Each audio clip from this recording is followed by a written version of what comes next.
Oi pessoal, esse vídeo aqui eu vou falar um pouco sobre o meu livro, né? Como é que foi o processo da escrita, a direção, a finalidade, o papel do meu livro, digamos, no contexto do meu trabalho, né? Assim, em outras palavras, né? Porque, afinal de contas, eu decidi escrever esse livro nessa altura do campeonato, né? Então, assim, escrever sempre foi uma coisa muito prazerosa para mim, né? Imagino que, não sei, né, se para os meus leitores é tão prazeroso, né? Digam aí vocês que estão lendo, né? Então, por favor, interajam, me dê um retorno, isso é muito importante para mim, inclusive para continuar escrevendo, continuar produzindo e produzindo conteúdos também, né? Então, se você está aqui, tá achando interessante isso aqui, comente, dê likes, compartilhe, por aí vai. E a história da escrita é assim, né? Eu já vinha trabalhando e os temas que eu trouxe nesta obra, né, que eu posso colocar em três colunas, aí, né, três pilares, digamos assim. Que seria o primeiro pilar, a ideia de moral, né? Então, isso para mim sempre foi um tema muito forte, muito importante. Por quê? Né? Assim, porque eu vejo que as pessoas, em geral, usam a moral de uma forma hipertrofiada, inflacionada, para ficar manobrando as pessoas, né? Então, quando eu quero que uma pessoa faça alguma coisa para mim, eu vou dizer para ela que não fazer isso vai ser algo errado, né? Por exemplo, um pai educando o filho, né? Ele vai dizer, olha, né, é feio você, sei lá, né, mexer no controle da TV enquanto eu estou assistindo, né? É feio você comer doce, por mais que o pai coma doce, né? Assim, né? Por quê? Porque o pai não quer que o filho coma doce e por aí vai. Então a gente, em vez de falar, olha, eu tô falando isso para você fazer porque eu quero que você faça dessa forma, né? Ou seja, já explicitar essa intervenção dentro do comportamento alheio, né? Que a gente chama tradicionalmente de manipulação, né? Eu acho que isso seria muito mais claro, né? Iria ajudar a gente a desinflacionar, né, o papel da moral dentro da nossa sociedade. Então, tem uns livros surgindo aí, né, que fala sobre a moralidade, né, e a polarização da nossa cultura atual. Tô vendo um povo falando sobre isso. Então, tipo, pô, tá meio óbvio, né, que a moral tá inflacionada, tá polarizando as pessoas, vai criando consequências nefastas. Por quê? Porque a gente entende a moral como uma espécie de coisa a ser contornada, né, assim, coisa a ser burlada. Então eu vejo que a nossa sociedade ela está caminhando para uma perversidade estrutural total, assim, né? Ninguém se responsabiliza mais por nada. A gente faz quem é, vamos dizer, menos afortunado, quem está iniciando, ou quem não tem poder, cumprir as regras, fazer tudo conforme o estipulado, se não fizer, chicote, né? Então, se o pobre rouba um bombom, ele é preso, né? Agora, a pessoa que deixa uma barragem estourar, matar muitas pessoas, destruir uma região inteira, um ecossistema inteiro, aí não tem ninguém preso, ninguém é responsável por isso, né?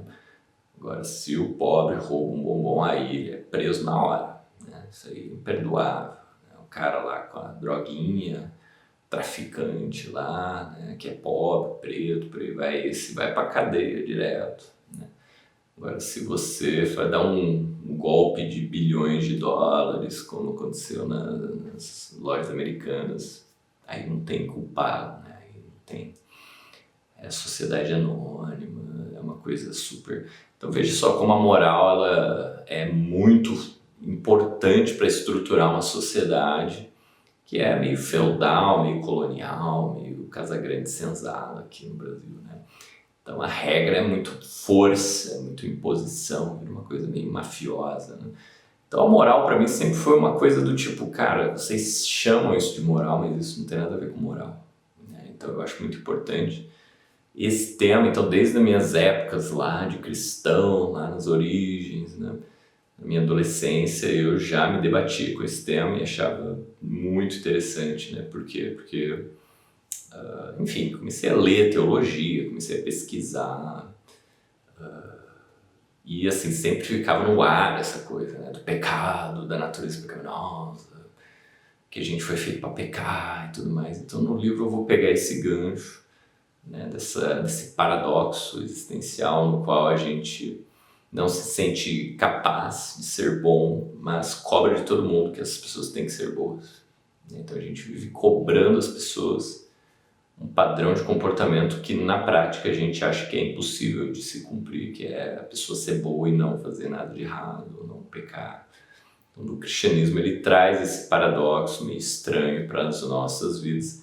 Na minha opinião, acaba inviabilizando um exercício moral saudável, né? E isso acho que é um dos grandes argumentos do primeiro capítulo, né?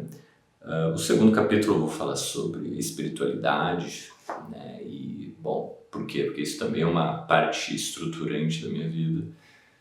Então, temos aí a questão moral, que já vem lá também da religião. Então, para mim, a espiritualidade não tem nada a ver com moral. Eu acho que moral é uma parte muito reduzida da nossa vida, da nossa existência. Muito mais uma espécie de regulação social, assim, e eu acho que deveria ser isso só.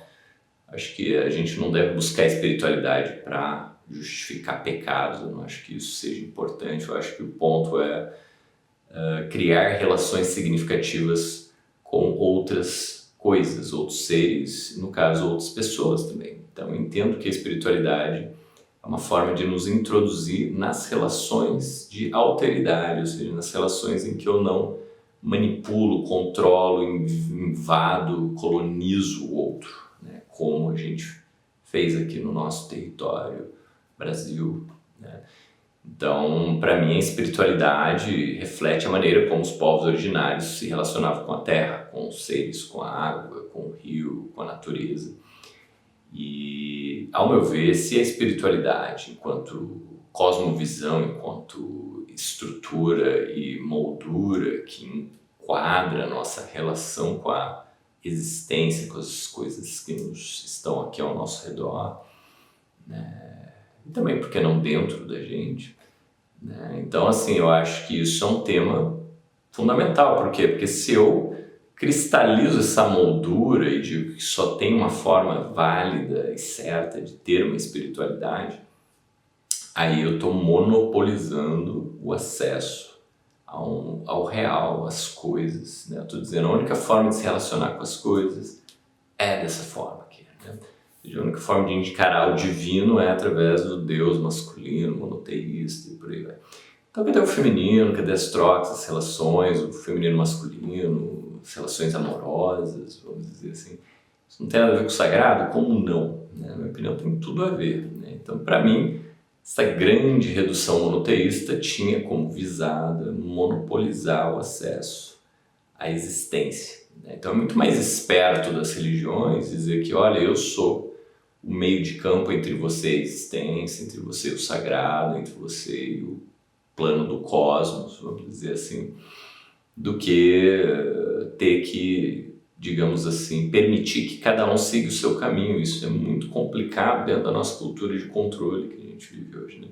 Então, para mim, quebrar esse monopólio eu acho que é fundamental. Então, por isso, né, a busca desse segundo capítulo é denunciar, dizer, fazer uma história desse movimento de monopólio do acesso ao divino, do acesso ao real, através do único Deus e dessa intolerância religiosa que se segue daí. Por quê? Porque a partir do momento que só tem um caminho certo, tudo que é diferente é errado. Então, para mim, isso é a raiz da intolerância, né? Seja ela intolerância racial, intolerância cultural, civilizatória, por aí vai. Por isso que o europeu colonizador achava as culturas indígenas inferiores, animalescas, primitivas e por aí vai, né? Para mim isso não existe, não vejo diferenças de qualidade dentro das civilizações, dentro das culturas. Eu acho que isso é criado para nos submeter, né? Então a visada do segundo capítulo vem nesse pé e por isso também reflete a minha existência e a minha proposta de trabalho. Eu sempre falo para as pessoas, olha, se você quer ter saúde mental, você precisa ter multiplicidade, você precisa abrir a sua existência, sair da gavetinha monoteísta, mecânica, muito identificada, eu acho, com um certo materialismo racional também, racionalista, que na minha opinião é só uma continuidade desse projeto monoteísta de monopólio, né, de dizer, olha, isso aqui é o real, isso que você está falando é imaginário, é subjetivo, é inválido, por aí vai. Então esse seria o segunda coluna, vamos dizer assim, de alienação, né? O título é Morra e Seja Aceito, né? Alienação como negação da vida.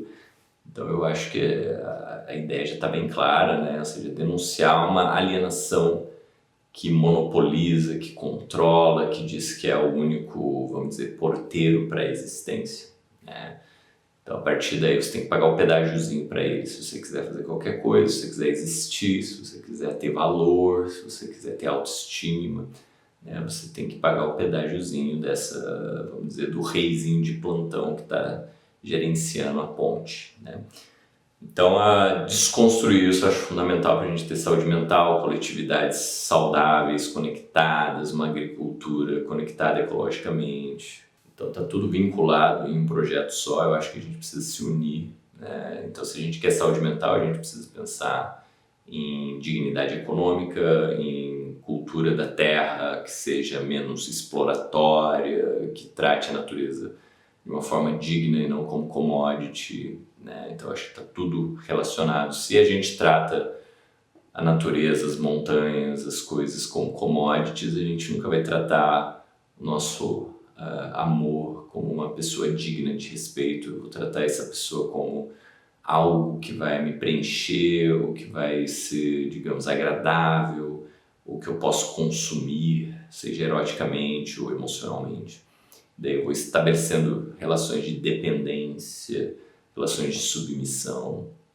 Então isso está tudo vinculado, na minha opinião. Por isso que esse livro eu acho que ele é uma espécie de passo inicial, iniciático, né, para desvincular os três grandes pilares que nos alienam e sustentam essa mecânica de exploração da natureza, da vida e das pessoas e dos seus vínculos. O terceiro pilar, né, aí eu vou pegar a ideia do colonialismo, né, para fazer uma história também, uma análise histórica, dessa coisa que sempre me incomodou, que é por que o mundo é desse jeito, né? Por que tudo é tão destruído, degradado, largado, por que a minha cidade era tão largada, eu andava no rio, o rio tinha um monte de entulho, esgoto, e aí eu vi aquela garça linda, maravilhosa, né, se posicionando no meio do esgoto. Eu achava isso muito chocante e inexplicável, não entendi por que tinha que ser desse jeito, né? Então por que todo o rio tem que ser poluído? Por que não tem um lugar preservado? Por que a gente não tem acesso à natureza se a gente vive num lugar exuberante do ponto de vista natural? Por que tem tanta destruição? Né? E eu percebo que toda essa destruição vai afunilando novamente e dando a algumas pessoas o monopólio sobre a natureza, né? Sobre o que é legal, sobre as cachoeiras. Então eu ia acampar num lugar lá que chama... Como é que chama? Lá na Serra da Mantiqueira, no alto da serra, tinha um lugar que chama São Francisco, né? Então os adolescentes costumavam ir lá visitar, subir a serra, uma coisa maravilhosa, né? A última vez que eu fui lá estava tudo cercado, propriedade particular, não tinha acesso a mais nada, então isso me machucou de uma certa forma. Eu fiquei, porra, por que tanta natureza e por que tudo é tão bloqueado, tão cercado, tão exclusivo? Por que nada disso é democratizado, né? Nada disso é aberto? Por que tudo que é aberto é destruído, é degradado, é poluído, né? Então, essa colonização da Terra, na minha opinião, sempre foi maluca, irracional, bizarra, destrutiva, né? E eu acho que isso reflete hoje o estado emocional de todos nós, né? Então, esse terceiro capítulo é para pegar essa veia, né, de como que a gente sequestra a nossa capacidade cognitiva, a nossa razão, nosso racionalismo, aí, né, nosso cérebro, sei lá que nome você queira dar, para pôr isso a serviço de um projeto novamente centralizador, monopolista, né, que quer dizer que, olha, a verdade científica, o comprovado cientificamente é o que vai dar um carimbo de validade a isso que você está falando. Se não, isso é uma lorota, uma subjetividade, uma ficção, uma imaginação, uma historinha para boi dormir, né? Uma coisa que não deve ser levada a sério. Então, esse tipo de cristalização ou forma de enxergar a vida, de colocar as coisas, que a gente chama de violência epistemológica, né? Mas como isso é um nome muito complicado, então eu evitei colocar isso no livro, para não chocar muitas pessoas, para as pessoas poderem entender o processo ali, né?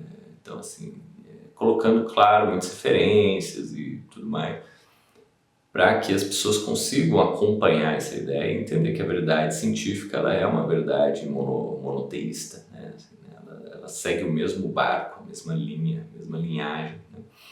Então não é que eu digo aqui que a ciência é falsa, muito pelo contrário, né? A ciência é verdadeira, o ponto é ela querer se arrogar a única verdade, né? Então isso para mim é uma coisa incômoda, né? Dificílima de engolir, de ter que me submeter a isso para poder então produzir conhecimento de verdade.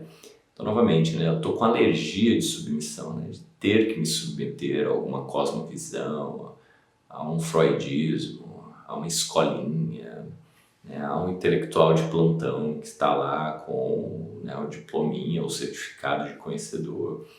Então, todo esse tipo de reprodução de uma estrutura hierárquica, vertical, monoteísta, isso realmente, para mim, traz uma vertigem. E é isso que eu tento destruir com o terceiro capítulo, né, fazendo ali uma apresentação que há muito que eu vi na filosofia, aquela apresentação do Descartes, no caminho da verdade metódica, né, da dúvida hiperbólica. Então, tudo isso eu achei genial, maravilhoso. Então, se você ouve aquela frase, né, conheço, penso, logo existo, então saiba que, né, no terceiro capítulo eu vou trazer ali uma interpretação filosófica desse caminho como um caminho da verdade científica, de como ela se estrutura, fazendo um paralelo entre essa construção de uma verdade científica pela destruição das bases, vamos dizer, mistificadoras do conhecimento, identificadas, claro, com o conhecimento escolástico pré-cartesiano, lá do século, né, XVI. Então, assim, e traçar um paralelo entre essa limpeza de terreno cartesiano com a limpeza do terreno colonizador que chegou aqui nas Américas, né? Varrendo toda a fauna local, a flora, dizendo que isso era tudo selvagem, bárbaro, né? E colocando então plantas europeias como bonitas, ornamentais e por aí vai. Então, assim, acho que a ideia é, falar não, acho que tudo isso é bizarro, né? A gente não precisa destruir para ter uma verdade. Existe uma coisa muito maravilhosa, exuberante na vida, na natureza, nas nossas relações presentes, conectadas. Então, quando eu vejo você, né, eu não preciso ter uma moldura, né, intelectual, científica, psicanalítica e etc., que me valide nesse processo de encontrá-lo, de conectar-me com você verdadeiramente. Então a ideia é muito mais, por paradoxal que seja, né, nos ajudar a desconstruir essa linguagem que quer desconstruir o mundo, né, assim, de dizer, bom, é possível construir caminhos que sejam conectados diretamente com o nosso solo originário, com essa Mata Atlântica, com a exuberância, com a pluralidade. E isso pode ser democrático, pode ser aberto, pode ser liberal e diferenciado, e cada um pode ser validado na sua diferença. Então, essa era a grande proposta do livro, né? Nos libertar dessas, né, viseiras ideológicas, dogmáticas, enfim, que nome você queira dar para isso, para que a gente consiga então ter um acesso direto às nossas relações, ao nosso território, à nossa ancestralidade, de uma forma finalmente positiva, né? É isso que eu proponho no meu livro e também no meu trabalho. Eu agradeço vocês que acompanharam esse vídeo. Se vocês quiserem comprar o livro, eu ainda tenho alguns exemplares comigo. num precinho mais camarada, então vocês podem entrar em contato comigo. O livro tá lindo, né? Foi uma arte produzida por uma paciente querida, a Yuli, né? Então assim, ela é uma artista plástica, então a diagramação foi feita pela editora Haikai, então todo o livro tá assim, de uma beleza singular, né? Tá uma obra de arte mesmo, então e eu espero que vocês gostem da escrita, do fluxo, enfim, me esforcei ao máximo para deixar a coisa acessível, né, e possível de que vocês entendam, né, tudo isso que me move e me impulsiona a continuar aqui interagindo com vocês e trabalhando para que o mundo possa ser um lugar mais democrático, aceitável e agradável e prazeroso de se viver. É isso aí, gente. Eu agradeço vocês que me acompanharam por aqui e continuam me seguindo e dando likes e compartilhando esse trabalho que é muito gratificante e subversivo. Então não espere que o algoritmo faça isso, tá, gente? É isso aí. Um abraço e